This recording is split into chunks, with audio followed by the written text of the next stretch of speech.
Hola, apreciado público. Gracias por su audiencia. Hoy una entrega más de el prestigioso programa Política Pública, una producción del doctor Andrés Enrique, una colaboración del ingeniero industrial Ricardo Bolívar Santilel Beliar y el doctor Julio Enrique Castro Otto. En ese énfasis queremos traer una proyección en un marco de desarrollo económico y financiero. Sabemos que el desarrollo económico y financiero es importante para la satisfacción de todas las necesidades, para poder subir las escaleras del éxito, la seguridad y la felicidad. Hay que tener cierto equilibrio en el manejo de los temas financieros. Los temas financieros están asociado directamente con un sector que es el sector empresarial de producción de energía. Entonces, en este sentido, tenemos al empresario Tony Domingo Reyes Vázquez, empresario del sector de la generación fotovoltaica, y vamos a estar hablando precisamente, analizando el tema de cómo se construye y se desarrolla una generación de energía fotovoltaica, que es tan importante, dado que tenemos que tener la diversidad en el plano del suministro, y en ese sentido vamos a dejar que el propio empresario nos enfatice los elementos importantes en el desarrollo de esa pregunta. Adelante. Gracias, doctor, por la invitación. Buenas tardes, público querido. Ese es un tema muy interesante. Ciertamente, como usted acaba de señalar, el desarrollo de los países está asociado directamente con la producción de energía. Y la energía fotovoltaica en nuestro país es un bien que tenemos gracias a que estamos en el mismo trayecto del sol. El proceso de desarrollo de una planta solar o la generación solar es un proceso que está bien conocido, bien estudiado y bien documentado en las instituciones públicas dominicanas. Para este tipo de estudio de proyectos se encarga la Comisión Nacional de Energía de la República Dominicana y tiene un procedimiento donde los interesados que califiquen solicitan a esta institución en primera instancia una concesión provisional que sirve, cuando se obtiene, para hacer los estudios, análisis y prospecciones sobre el recurso solar en un lugar o una parcela donde se piensa hacer ese desarrollo. Lo primero que se debe tener necesariamente es un terreno donde se pueda desarrollar el proyecto. Ese terreno, esa ubicación, una persona con calidades, un técnico experimentado, debe primero evaluarla y decirle al interesado si tiene condiciones favorables. Cuando ya se sabe que tiene condiciones favorables, empieza a hacer algunos estudios preliminares para no gastar tiempo y recursos. Si esos estudios preliminares, que se pueden hacer desde una computadora con algunos software de aplicación que existen en el mercado, le dice que sí, que la energía en ese sitio es favorable, entonces estructura un anteproyecto, una recopilación de información básica, ingeniería básica, elabora el proyecto, lo lleva a la CNE y entonces somete esa solicitud. La CNE hace una evaluación de ese expediente y cuando han agotado el procedimiento de revisión de la información, han revisado si la empresa que está solicitando ese permiso cuenta con los recursos para desarrollar el proyecto, hacer los estudios de lugar, entonces se le concede la concesión provisional. ¿Tiene alguna pregunta usted sobre el proceso? Claro, porque el tema de nosotros es cómo se construye precisamente la planta. La planta. Bien, después que usted tiene la concesión provisional, que la CNE le ha calificado para que haga los estudios necesarios, usted debe hacer estudios de inyección a red, que es un estudio que se hace para saber si la capacidad de energía eléctrica que usted va a producir con esos paneles puede conectarse al CENI, al Sistema Eléctrico Nacional Interconectado. Tiene que hacer un estudio ambiental para saber cómo usted va a perturbar el ambiente con ese proyecto. Debe hacer un plan de manejo, debe asegurarse que el impacto ambiental será mínimo para no perturbar el ambiente donde se va a construir el proyecto y que no va a afectar a las comunidades aledañas de una manera muy negativa. Entonces, cuando se hacen estos estudios, se hacen los diseños de la planta, del parque, se hace el diseño de la subestación para la interconexión con el CENI, se hace el diseño de la línea de transmisión que va a conectar la subestación con el CENI y el parque. Entonces, cuando todo eso está revisado y se le da un visto bueno, se le concede la concesión definitiva. En esa concesión definitiva lo habilita para que usted pueda ser tomado en cuenta como un agente del mercado eléctrico mayorista. Como agente del mercado eléctrico mayorista, entonces usted puede negociar contratos de compraventa de energía, que es la llave principal para hacer cualquier proyecto de generación, puesto que con este contrato de compraventa de energía, si lo hace con el Estado Dominicano, es el famoso PPA, Power Purchase Agreement, usted tiene la capacidad de financiar el proyecto. Si lo hace con consumidores locales, que también son agentes del mercado eléctrico mayorista, ese contrato también le da capacidad para financiar el proyecto. Hasta el 2023, en este país, era muy común que una vez teniendo la concesión definitiva, buscara PPA con el gobierno dominicano. Ahora, después del 2023, el gobierno anunció que se van a hacer licitaciones. Este año ha salido la primera licitación, se lanzó el año pasado, en 2025, y de 600 megavatios que se licitaron, solamente se van a colocar unos 325 megavatios. Y las empresas que ganaron son las que van a tener PPA con el Estado.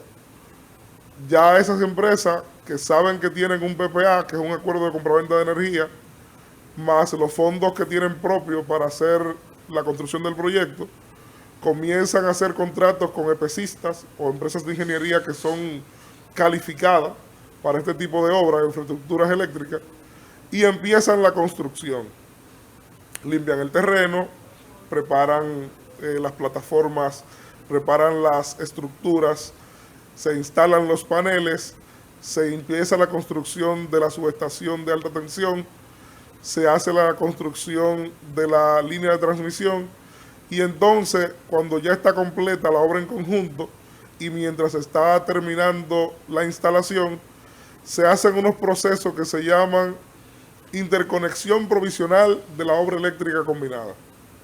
Es un proceso que se hace con la Superintendencia de Electricidad, donde se hacen pruebas a los equipos, pruebas operativas, primero pruebas que son en vacío, luego se hacen pruebas operativas y por último, cuando está todo confirmado, se deja la planta interconectada y empieza a producir energía y a conectarse al CENI, sirviendo una cantidad pequeña de energía hasta que por fin se le dan todos los avales de que la planta está en condiciones de seguir conectada al CENI y producir a máxima capacidad. Entonces toma control el centro de control de energía de la planta, del activo, para su programación diaria en el sistema. Es sumamente interesante lo que tú acabas de plantear. Hablemos un poco de un elemento que siempre está involucrado, que es la prefactibilidad. Por ejemplo, tú presides una empresa que coordina con las demás suplidoras y hay una cierta competencia que a veces tiene lo que es el impacto financiero, que es la que más tiene recursos, entonces esa es la que más puede acceder a la prefactibilidad, a la viabilidad del proceso de la producción. La prefactibilidad del proyecto es en la parte inicial que se hace. Algunos empresarios que tienen ya la experiencia, lo que hacen es que contratan empresas de ingeniería como la mía, y antes de empezar a gastar muchos recursos, empiezan a hacer algunos estudios preliminares. Hacen un estudio de opinión medioambiental, un estudio de opinión hidrológico, hacen estudios de opinión de inyección a red, hacen un grupo de pequeños estudios que le va diciendo a través de los ojos de un profesional o de una empresa con profesionales certificados si vale la pena seguir dedicando recursos o si por el contrario hay que ir cambiando algunas de las pretensiones que se tenían inicialmente del proyecto. Otras empresas que son un poco más agresivas dicen, bueno, mira, como yo lo que voy a hacer es la solicitud de una concesión provisional, yo prefiero ir de inmediato a la CNE, hacer la solicitud de esta concesión y entonces, si me la dan o cuando me la den, hacer los estudios básicos antes de hacer los estudios finales. Ese tipo de decisión es una decisión estratégica que depende mucho de los fondos disponibles para hacer los proyectos. Si tú tienes muchos fondos disponibles para hacer gastos y eres un empresario agresivo, pues seguramente tú te irás por el riesgo más alto. Si tú eres una persona un poco comedida y no tienes recursos para despilfarrar y tienes que dar cuenta de cómo usaste los recursos, pues seguramente vas a hacer uso de la racionalidad, vas a buscar pequeños estudios de opinión primero y vas a ir construyendo tu proyecto de una manera que cada paso te dé más certeza de que lo que tú estás haciendo va a tener un final feliz. Entonces, ciertamente el que tiene más recursos tiene la ventaja porque es capaz de poner más recursos en estudiar mejor qué va a hacer. Pero aparecen algunos empresarios un poco atrevidos que dicen, bueno, yo quiero participar de este pequeño pastel, como no tengo suficientes recursos, entonces me la juego un poco y hago algunos actos que son un poco arriesgados, pero que también pueden funcionar. ¿Quién está bien, quién está mal? No me atrevo a decirlo, pero sí puedo decir que es un asunto de estrategia y de negocio. Si tú tienes recursos, puedes gastar, pues entonces te arriesgas menos. Y gasta para tener certeza. Si no tienes muchos recursos, entonces no tienes de otro, tienes que arriesgarte más. Y entonces tomas decisiones que pueden luego no ser convenientes, económicamente hablando. Tony, defiende tu propuesta a partir de los informes de la evidencia que se está presentando actualmente en el parque y en el sector empresarial de generación de energía y la necesidad de adecuar los elementos de costo-beneficio, costo-efectividad. Defiende tu proyecto como si fuera una disertación en la tesis. Vamos a ver. Bueno, en República Dominicana, que es un país en vía de desarrollo o en proceso de desarrollo, hacer inversiones en el sector energético es una buena idea, es un buen negocio, puesto que la demanda de energía en nuestro país cada año crece, aproximadamente 400 megavatios cada 4 años. La planta de energía 2000, que está instalada en la parte noroeste de la isla, Montecristi, es una planta de 430 megavatios. Quiere decir que en los próximos 4 años, si no se instala una capacidad igual o similar a la que se instaló en esa planta, habrá un déficit igual al que esa planta produce para el país. Entonces, lo más conveniente sería que los empresarios pudieran iniciar construcción de proyectos de esta naturaleza y estar preparados para cuando venga la demanda. Claro, otra parte de la población entiende que en vez de ser el gobierno, de ser los empresarios, debería ser el gobierno que haga este tipo de inversiones. Sin embargo, el sector eléctrico es un mercado privado y como mercado privado tiene una gran potencial de oportunidad. Si yo estoy preparado para cuando llegue la demanda, yo tendré mejores posibilidades de hacer mejor negocio. Si yo tengo recursos y puedo hacer una planta, en el caso mío particular, yo estuviese ahora construyendo una planta de gran capacidad para que cuando vengan las licitaciones, que de hecho ayer escuché que el presidente estuvo hablando de que están considerando lanzar nuevas licitaciones para proyectos energéticos. Entonces, si yo fuese de los empresarios que construyen como dueño de planta, de inmediato yo hoy en la mañana me hubiese levantado a ponerse en contacto conmigo para empezar a buscar los lugares donde hacer un proyecto de 400 o 500 megavatios. Sí, fíjate, tú has hablado de algo importante de cara a nuestro apreciado público, y es el elemento que tiene que ver con los sectores de la economía. Nosotros tenemos 3 sectores de la economía que mueven la economía: el sector privado, el sector público y las cooperativas, o sea, el tercer sector famoso.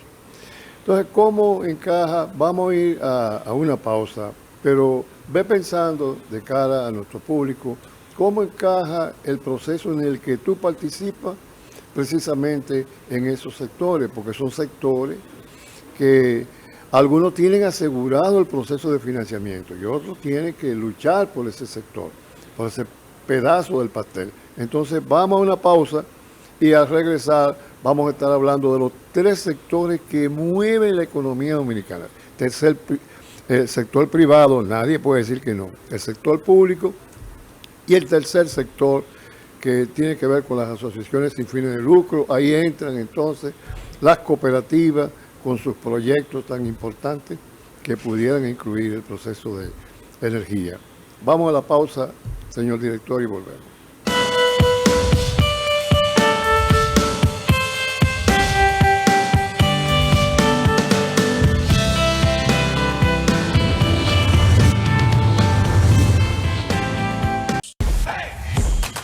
Audio Jungle.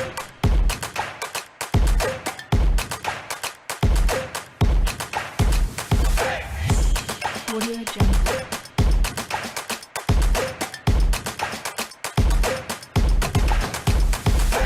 Audio Jungle. Cada gota es una bendición que alegra nuestra vida como una canción que brinda a la familia la oportunidad de mantener viva la esperanza de avanzar. Cada uno de nosotros está dispuesto a hacer su mejor esfuerzo para que el agua llegue a ti siempre. Corporación del Acueducto y Alcantarillado de Santo Domingo, CAS. El gobierno del presidente Luis Abinader avanza con determinación hacia el futuro energético con la inauguración de Manzanillo Power Lamp, incorporando 414 megavatios al sistema nacional, fortaleciendo así la estabilidad eléctrica y abriendo nuevas oportunidades de progreso en la región noroeste. Un cambio que se siente, un futuro que ya está aquí, al alcance de cada dominicano. Yo cruzaba ese monte a pie, oscura y sola todos los días. Pues los muchachos me esperaban. Por ellos, uno hace lo que sea. Ahora, llego segura y ellos a tiempo. Porque el cambio también se ve en el camino. El gobierno de la República Dominicana trabaja para que cada viaje sea más seguro, con más iluminación, mayor presencia en las carreteras y asistencia 24/7 a través del 511. Obras que conectan comunidades, regiones y destinos. Menos vueltas en el camino, más tiempo donde importa. Vías que cambian vidas. Gobierno de la República Dominicana. El recuerdo que siempre mi papá nos decía que cuando él falleciera, él quería que donaran porque con sus órganos él iba a dar vida a más personas. Y aunque fue un momento difícil para nosotros, quisimos respetar su última voluntad. Fue tratar de dar esperanza a otras personas que lo necesitaban por medio de sus órganos y tejidos.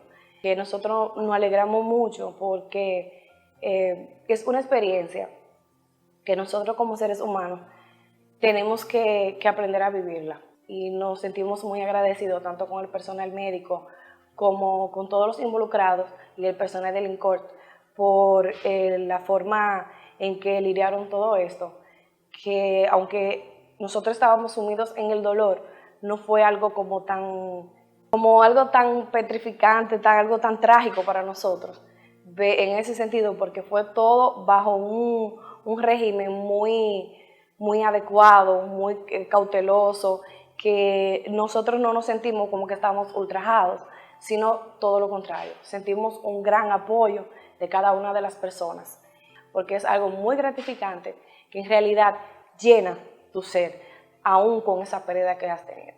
Esa luz es saber que hay esperanza para otras personas que lo necesitan, que aunque papi falleció, otras personas van a tener vida.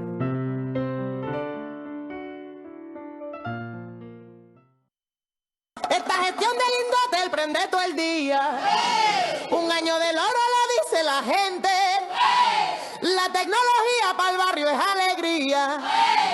Y la conexión se siente presente. Ae, ae, ay, hombres son verdad. Ae, ae, ay, hombres son verdad. Ae, ae, ay, hombres son verdad. Ae, ae, ay, hombres son verdad. En 12 meses hicimos acciones, cajitas, señal y wifi entregado, llenando de fibra todos los rincones para que el futuro se... Esta es una prueba inequívoca que hemos puesto en el Indotel, la tecnología al servicio de la gente.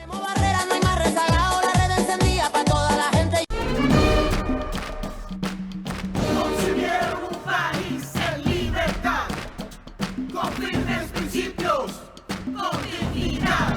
Son los forjadores de la patria, los creadores de la dominicanidad.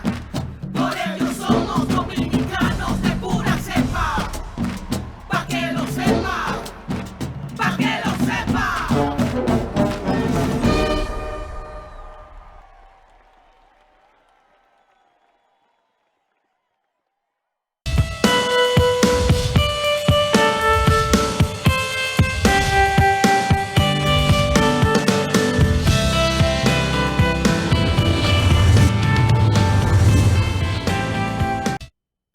Continuamos con políticas públicas, como dice el doctor Andrés Enrique, a quien enviamos un saludo cariñoso. Hemos estado enfatizando en el tema del sector energético, un sector tan importante, que ahora ha estado en un tiempo de crisis. Hubo un momento en el que se generaron una serie de críticas de la ciudadanía, en la cual se quejaban precisamente de desabastecimiento del proceso de energía, de suministro de energía, y la pagamos cara, sin embargo no la tenemos.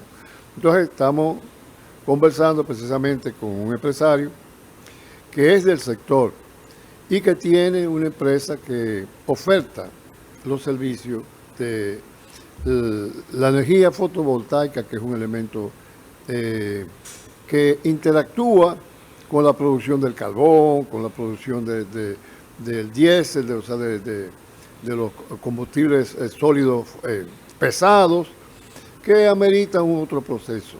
Entonces, amerita infraestructura.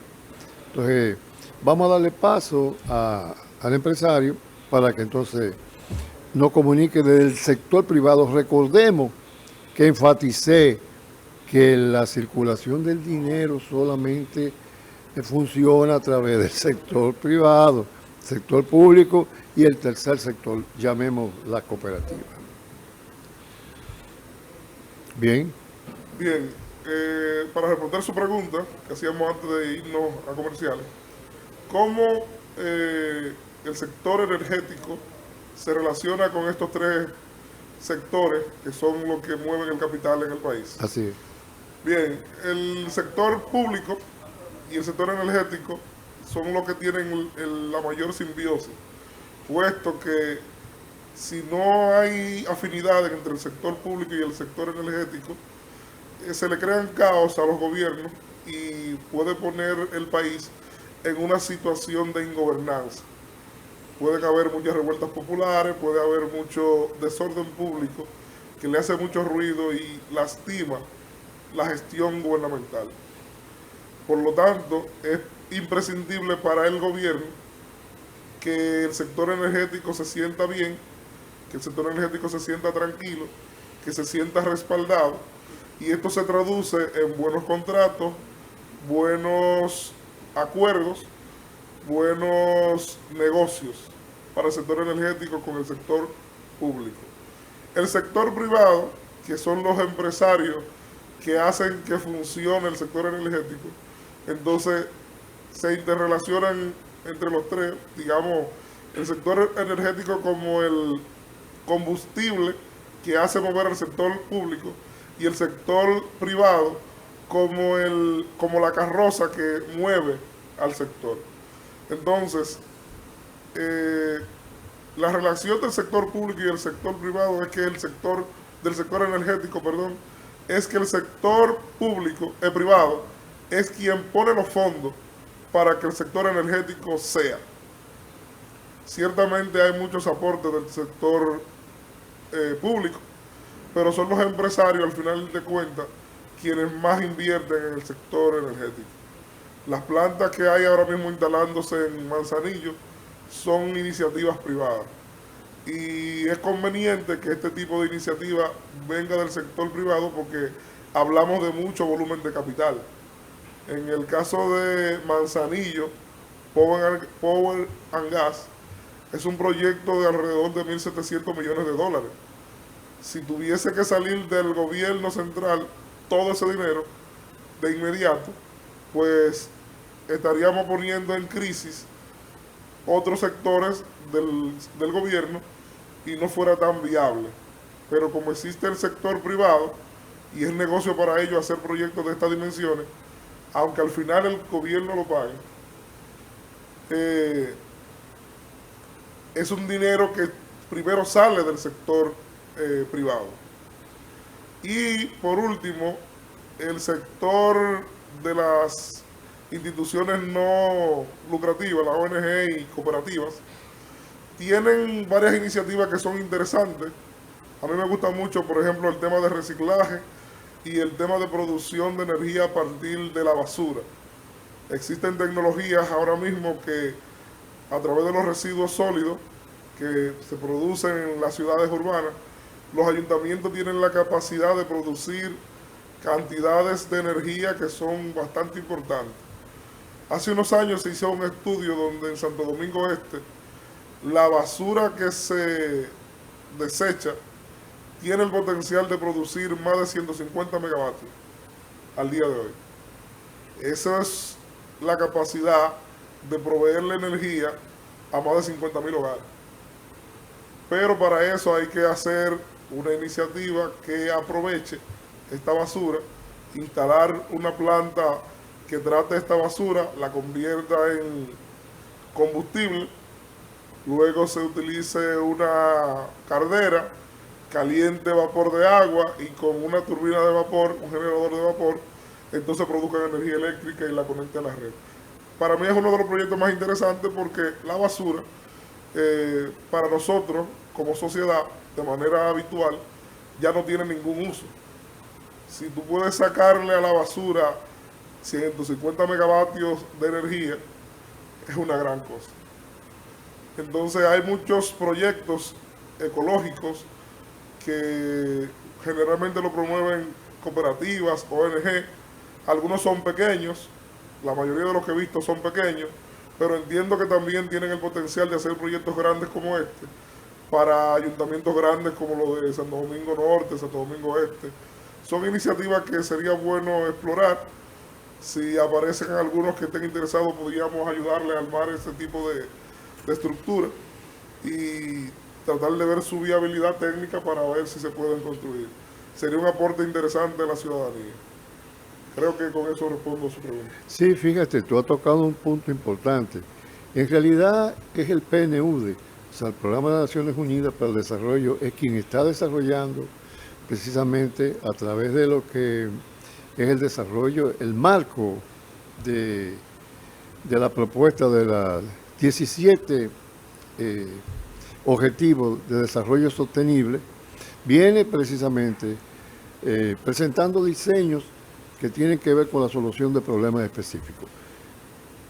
La basura se ha constituido, o los desechos sólidos urbanos, como actualmente son denominados, se han constituido en una verdadera problemática, dada la generación espontánea. O sea, el ser humano se come una galletica y tiene que destaparlo y generar un desecho sólido. Entonces eso va generando un proceso que es lo que se constituye en problema, la acumulación. Y no solo la acumulación, sino la subclasificación y la clasificación. Como epidemiólogo y salubrista tengo entendido que hay, por ejemplo, procesos que en los hospitales, los centros, las instalaciones de salud, donde precisamente los desechos sólidos pueden constituirse en un peligro, en el sentido de que pueden generar procesos de contaminación. Hay todo un sistema de clasificación. Se clasifican por colores, se clasifican precisamente por la característica del desecho.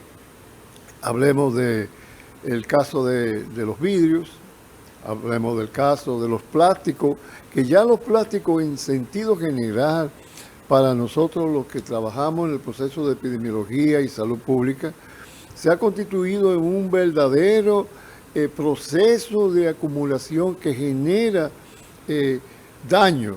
¿Cómo genera daño? Tapa los invaluables, tapa los sistemas de drenaje, no fluyen los sistemas de drenaje y toda una serie de acumulación de agua, fruto de los aguaceros. O sea, cuando fluyen los aguaceros, se genera una serie de situaciones que hay barrios que no han sido urbanizados correctamente según una planificación que conlleve lo que es controlar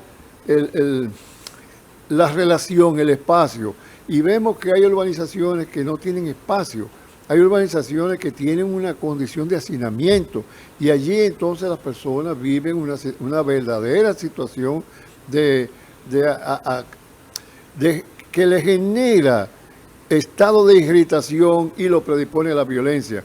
Precisamente hoy tú sugerías que uno de los temas que tratáramos fuera el de la violencia familiar, que yo prefiero llamar familiar y no intrafamiliar, es familiar, porque dado el hacinamiento que tenemos y dado que el ambiente hogareño se ha constituido en un punto en el cual se transfieren energías negativas en el proceso de acumulación del organismo, que hay irritabilidad y la persona sale irritable al trabajo, vuelve más irritable en las relaciones humanas que tienen y sostienen en los trabajos.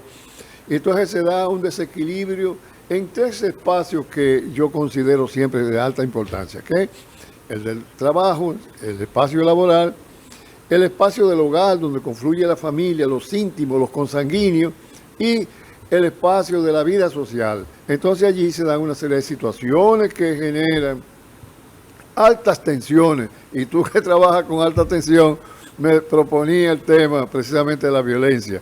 La violencia es un problema complejo que tiene que ver con la sobrepoblación que estamos teniendo actualmente en el mundo, no en República Dominicana, en el mundo.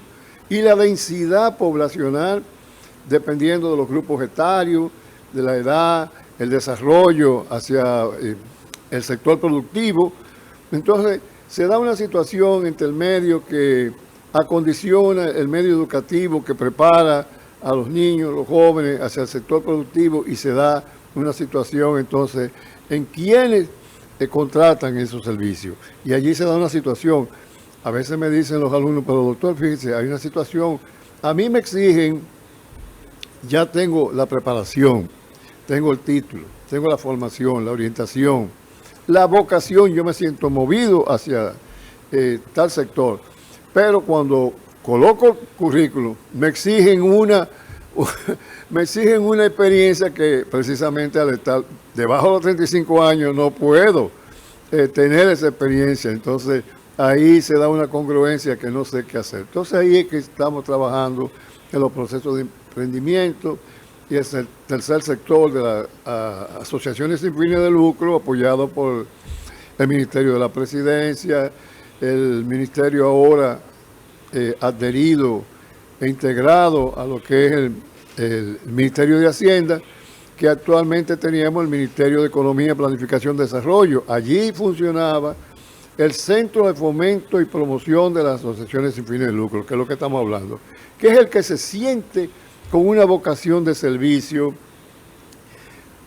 para apoyar al sector de la población, que el sector público no alcanza sus recursos para satisfacer esas necesidades. Eso es. Y el sector privado, la condición que genera la anomalía es que no le interesa.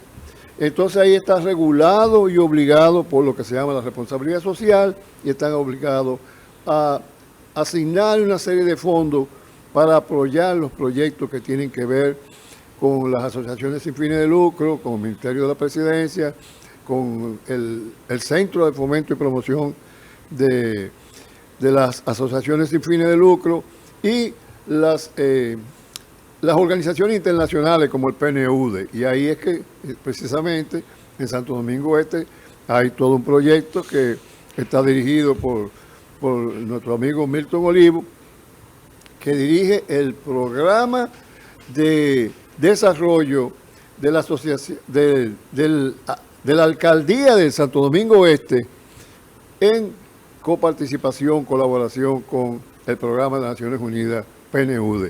Entonces ahí es que tú hablaste, entonces ahí se ha desarrollado una serie de programas que tienen que ver con el proceso, pero ahí vamos a traer a Olivo entonces para que trabaje esa parte tan importante. Mientras tanto vamos a ir a la pausa, pero voy pensando cómo ese proyecto y esa idea que tú tienes, que pues, es compleja, esa idea es compleja. ¿Por qué? Porque nosotros tenemos un sector financiero. El sector financiero tiene una característica, apreciado público, y es que busca la garantía de su dinero. Está bien, van a mover el dinero, pero aquí se mueve el dinero a través de un grupo, de una élite financiera y de una élite productiva. Y tú me perdonas porque tú estás en ese sector, pero ahí se da una situación. Está supeditada a la garantía. ¿Cómo garantizan estas personas? ¿En qué moneda?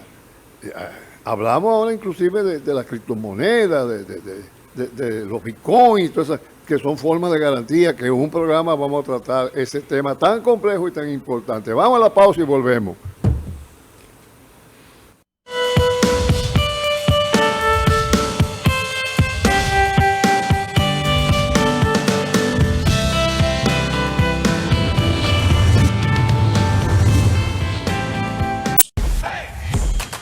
Audio Jungle.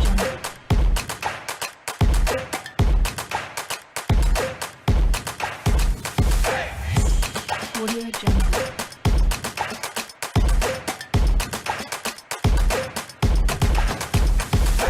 Audio Jungle. Cada gota es una bendición que alegra nuestra vida como una canción que brinda a la familia la oportunidad de mantener viva la esperanza de avanzar. Cada uno de nosotros está dispuesto a hacer su mejor esfuerzo para que el agua llegue a ti siempre. Corporación del Acueducto y Alcantarillado de Santo Domingo, CAS. El gobierno del presidente Luis Abinader avanza con determinación hacia el futuro energético con la inauguración de Manzanillo Power Lamp, incorporando 414 megavatios al sistema nacional, fortaleciendo así la estabilidad eléctrica y abriendo nuevas oportunidades de progreso en la región noroeste. Un cambio que se siente, un futuro que ya está aquí, al alcance de cada dominicano. Yo cruzaba ese monte a pie, oscuro y sola todos los días. Pues los muchachos me esperaban. Por ellos, uno hace lo que sea. Ahora, llego segura y ellos a tiempo. Porque el cambio también se ve en el camino. El gobierno de la República Dominicana trabaja para que cada viaje sea más seguro, con más iluminación, mayor presencia en las carreteras y asistencia 24/7 a través del 511. Obras que conectan comunidades, regiones y destinos. Menos vueltas en el camino, más tiempo donde importa. Vías que cambian vidas. Gobierno de la República Dominicana. El recuerdo que siempre mi papá nos decía que cuando él falleciera, él quería que donaran, porque con sus órganos él iba a dar vida a más personas. Y aunque fue un momento difícil para nosotros, quisimos respetar su última voluntad. Fue tratar de dar esperanza a otras personas que lo necesitaban por medio de sus órganos y tejidos. Que nosotros nos alegramos mucho porque es una experiencia que nosotros como seres humanos tenemos que aprender a vivirla. Y nos sentimos muy agradecidos tanto con el personal médico como con todos los involucrados y el personal del INCORT por la forma en que lidiaron todo esto, que aunque nosotros estábamos sumidos en el dolor, no fue algo como algo tan petrificante, algo tan trágico para nosotros, en ese sentido, porque fue todo bajo un régimen muy adecuado, muy cauteloso, que nosotros no nos sentimos como que estábamos ultrajados, sino todo lo contrario, sentimos un gran apoyo de cada una de las personas, porque es algo muy gratificante que en realidad llena tu ser, aún con esa pérdida que has tenido. Esa luz es saber que hay esperanza para otras personas que lo necesitan, que aunque papi falleció, otras personas van a tener vida.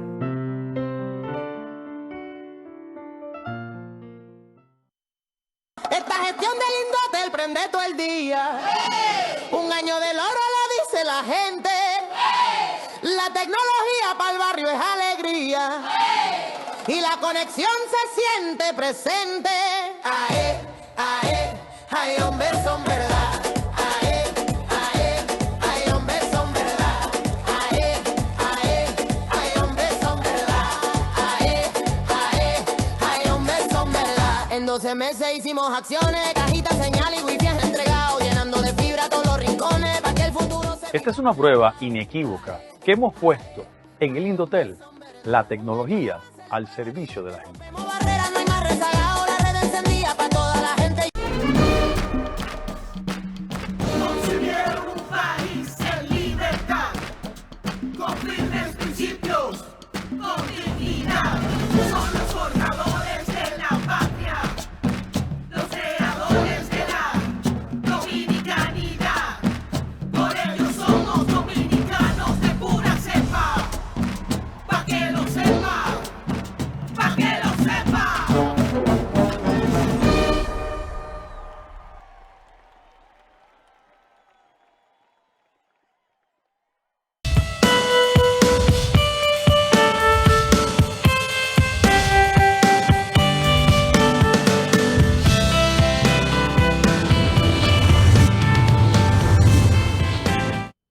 Seguimos con políticas públicas, como dice nuestro querido doctor Andrés Enrique, a quien enviamos un saludo. Fíjate,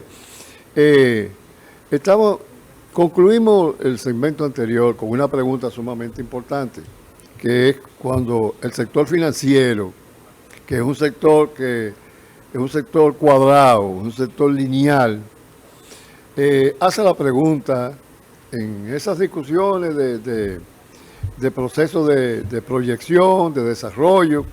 Y dice, bueno, muy bien, pero ¿qué, cómo y cuándo se garantiza mi dinero, el retorno, lo que se llama ROI, el retorno inmediato de la inversión.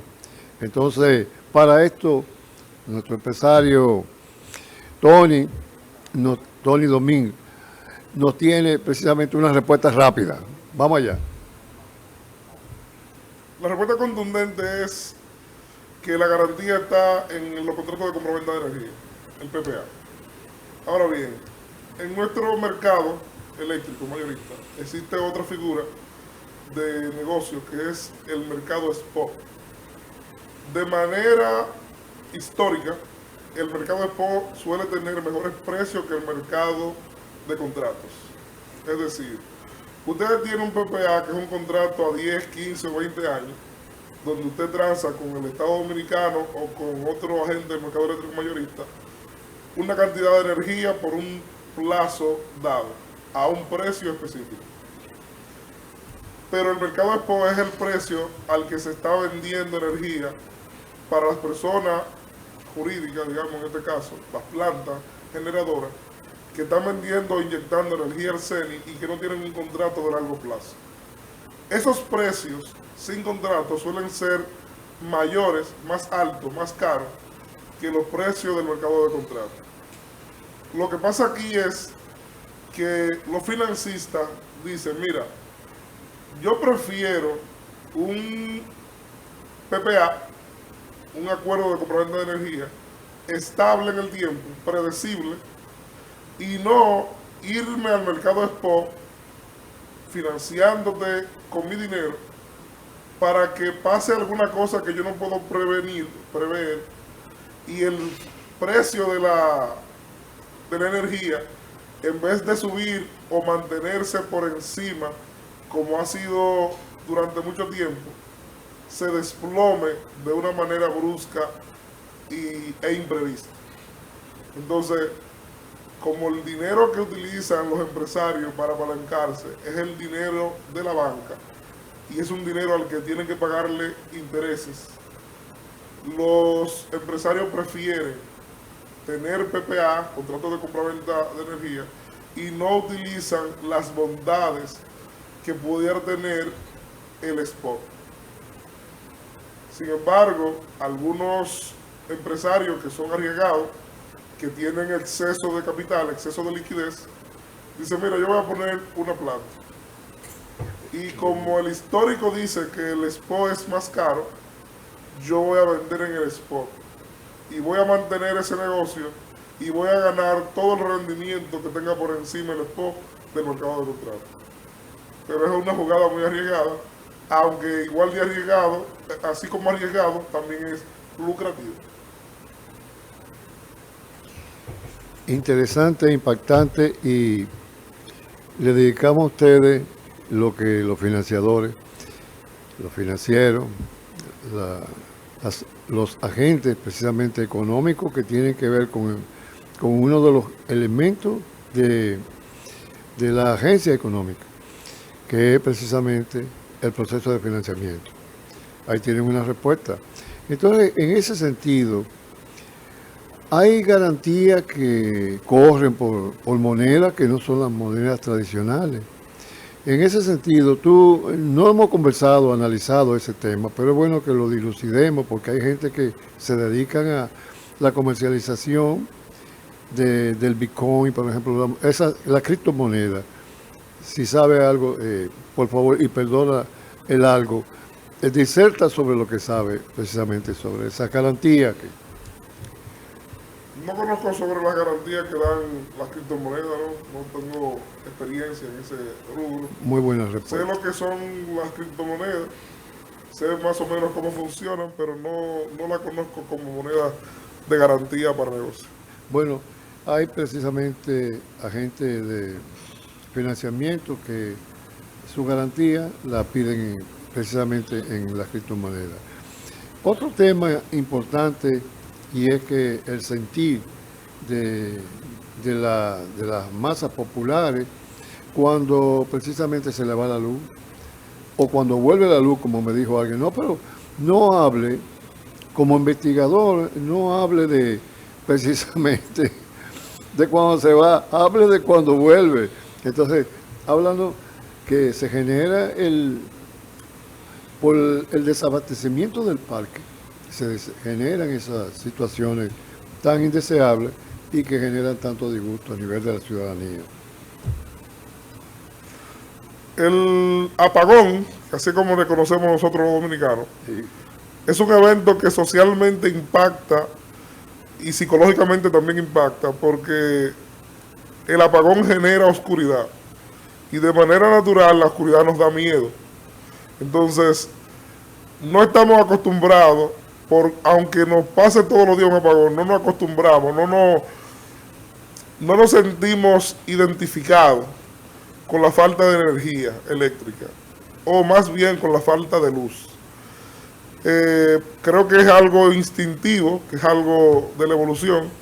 Nos gusta poder ver, nos gusta poder tener luz y mirar, y aunque sea por un breve momento que tengamos energía, desde que empezamos a conocer la electricidad, los niños especialmente, se acostumbran rápido a que hay luz, a que hay energía eléctrica, aprenden los bombillos.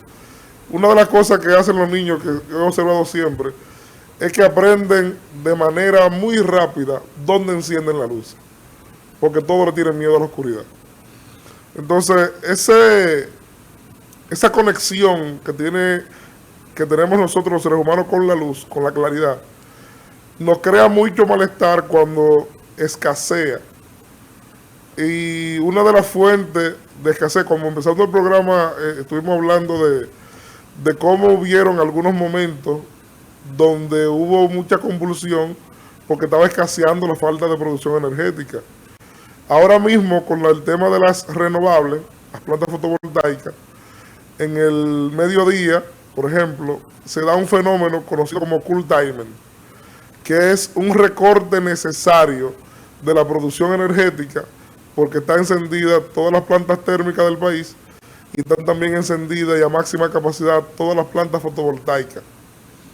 Es una tragedia en términos de inversión, que a veces es necesario apagar plantas fotovoltaicas porque las térmicas no pueden apagarse en ese momento, porque apagar una planta térmica puede generar o degenerar más bien en un blackout, entonces, o en un daño del equipo. Una planta que son tan costosas, ahorita les mencioné Manzanillo, 1.700 millones de dólares. Usted ponerse a arriesgar una planta tan costosa para bajarla, para que entre en las renovables, es un tema un poco complicado. Entonces es más fácil gestionar la energía de la planta fotovoltaica, mandarla a apagar, pero da como resultado que ese sol que no aprovechamos se perdió. Una alternativa que tiene el hombre es usar las baterías. Y esas baterías se conocen los sistemas de almacenamiento de energía como BESS. Esas baterías, en nuestro sistema actual todavía no tenemos muchas instaladas. La ET está haciendo un esfuerzo ahora mismo por licitar 600 megavatios de BESS para tener una capacidad de almacenamiento de 1.200 megavatios hora.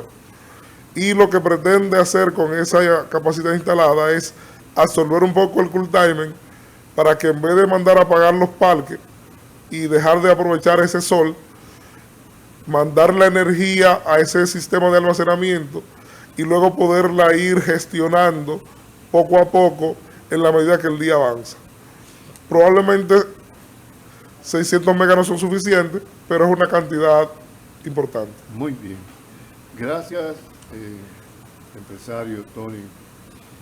Es para nosotros un placer concluir en este fin de semana el proceso de desarrollar temas que tengan que ver con la política pública, que es el sentir del doctor Andrés Enrique y nosotros en el sentido general. Gracias por su atención. Hasta una próxima entrega.